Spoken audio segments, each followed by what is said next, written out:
we're heading to Texas. Now, I'm really excited about this trip. Bay Flats Lodge is famous for a lot of shots at tailing redfish, throwing a fly, sight fishing, a lot of redfish.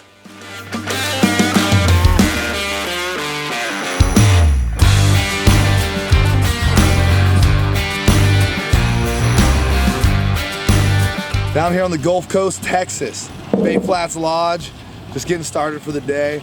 We had some inclement weather come in. We kind of knew it was coming. Jason was watching the forecast, but we did a little switch up. Typically they take off from the lodge. This is a more protected location. So we're dumping the boats in. We're gonna take a big channel out just in case it gets windy or something. We're gonna go chase redfish. Tailing, redfish, sight fishing, fly fishing, flats boats. You know, in your mind's eye when you think of this kind of stuff in flats fishing, Texas, a guy up on the poling platform, pushing along slow, sneaking up like ninjas on fish, target acquired type of fishing. You're looking for those tails, you're looking for them coming up and feeding, putting a fly in front of their face. Game on, come on. Yeah, my buddy Jason's here with me. You know, he's the saltwater fly fishing guy. This is definitely his game. So it'll be fun. We're gonna take turns sight fishing for fish, and yeah, it'll be cool. Expectations were pretty low throughout.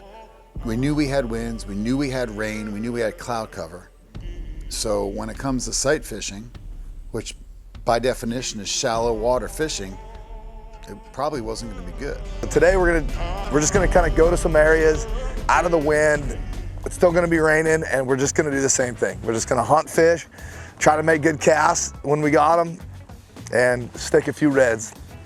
The other thing too, from a guide's perspective, these guys at Bay Flats are phenomenal, right? Like you said, most places you're not fishing. This is a lodge day. We've got winds, we've got rain, we've got intermittent squalls coming through. These guides are able to use what they have in this environment here. The natural environment is a gift, right? And we can always get out of wind and tuck around islands and find these fish. So really a great place to go because, right? Yeah, take a peek at the parking lot. There's not one other person here today. We're gonna make it happen.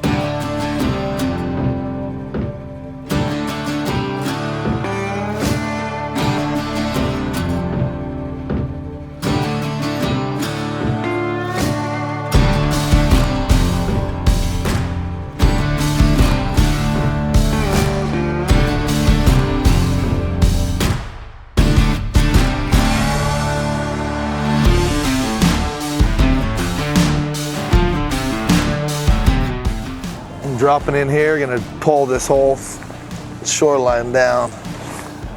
We came up with the idea to kind of finish start how we finished yesterday. Jason's gonna be in one boat on the outside, we're gonna be on the inside, we're gonna just kind of pull our ways down. And, you know, look for whoever's got the best shot.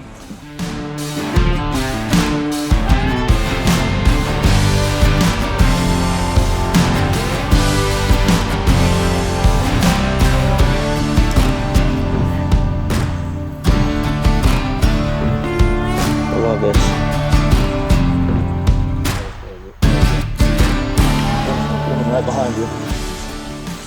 We take a big run in the skiffs, we get out in position, and right off the bat, we find a big pod of tailing redfish.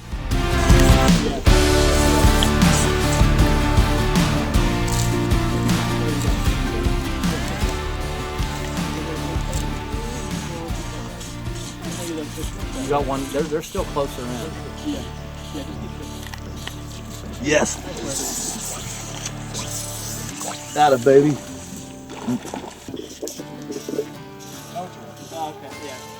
See him still moving. That's trout. Is it? That's a big trout. Got ourselves a very respectable sea trout who was hanging on the edge of the tailing redfish pod.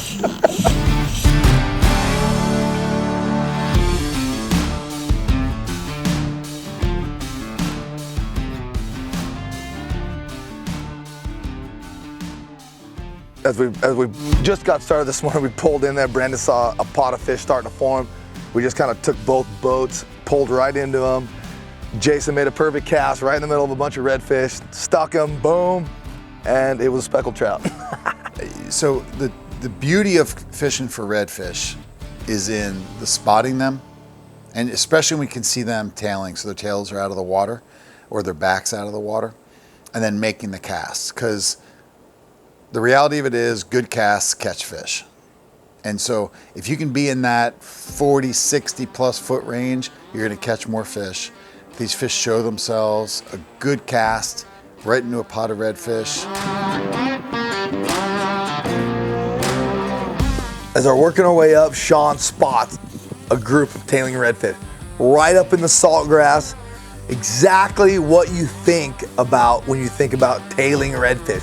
The grass is in the back, the tails are flipping, you can see the little eye on the back of them. I mean, it's perfect. All I gotta do is not screw up.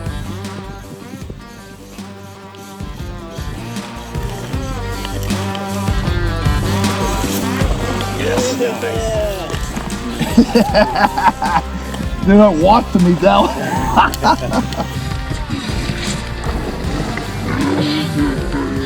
Most places you've ever gone, or I've ever gone, where you're sight fishing only, if you've got rain and wind and clouds, you're basically not gonna see anything.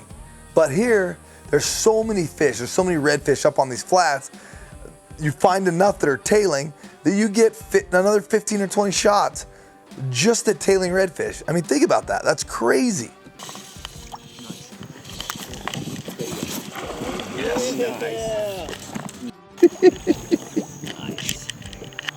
Pretty decent pod. That was a decent pod. We blew them all out. Oh God, my heart was racing. No pressure. You need to stick one day. Yeah, I tried to pick him out.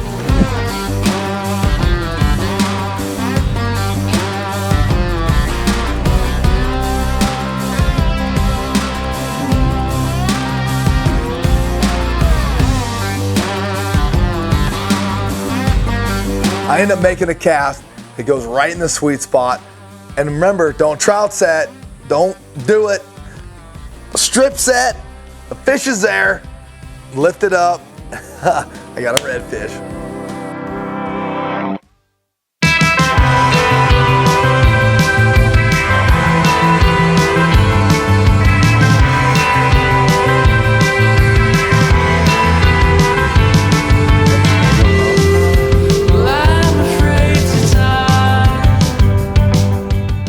So the guides at Bay Flats did a fantastic job. They knew which way the wind was coming from, where we needed to be, and as a guide, I look at them kind of maybe through a critical eye, but it was fantastic. They did a great job. They were able to put us in positions to give us a break from the wind, put us on the lee side of all the islands and the breaks and the coves, and they knew where the fish were going to be. And that's all you could ask for.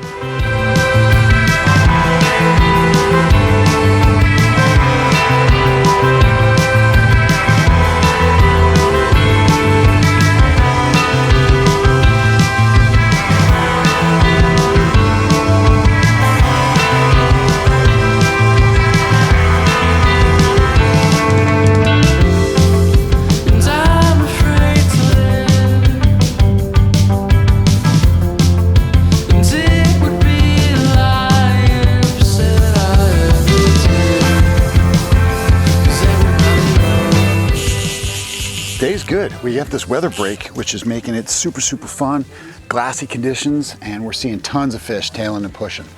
So we're in a lagoon here. We're gonna move on to the next because we have some dolphins coming through, and dolphins tend to wreck the party because they eat the redfish. So they tend to spook everything out, but so far, so good. We've got a weather break and we're making the most of it.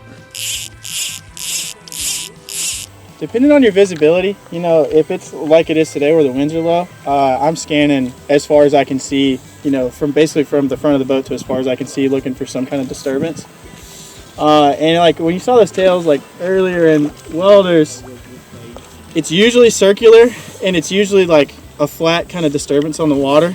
And then you'll see the tails like, you know, a couple of triangles, so, you know, shapes come up out of that circle. And when the visibility is good, you can see you can see them from a couple hundred yards away sometimes.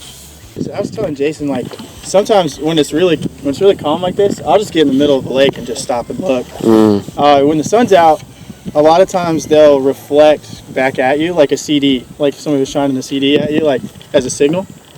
So you're looking for anything, you know, reflecting back at you. You're looking for any kind of weird disturbance, especially if it's going against the wind. So like right now the wind's coming like basically straight out of the south. So if you see anything going, you know, into the south, it's something making that. So that keys you in that could be a fish. And then the other giveaway, especially if you're on light bottom, is there'll be a real dark circle of mud. We came in this little cove looking for redfish. We saw what we thought was a dolphin at first, but it turns out it's a black-tip shark. There he is, off the 11 o'clock. He's actually pretty big.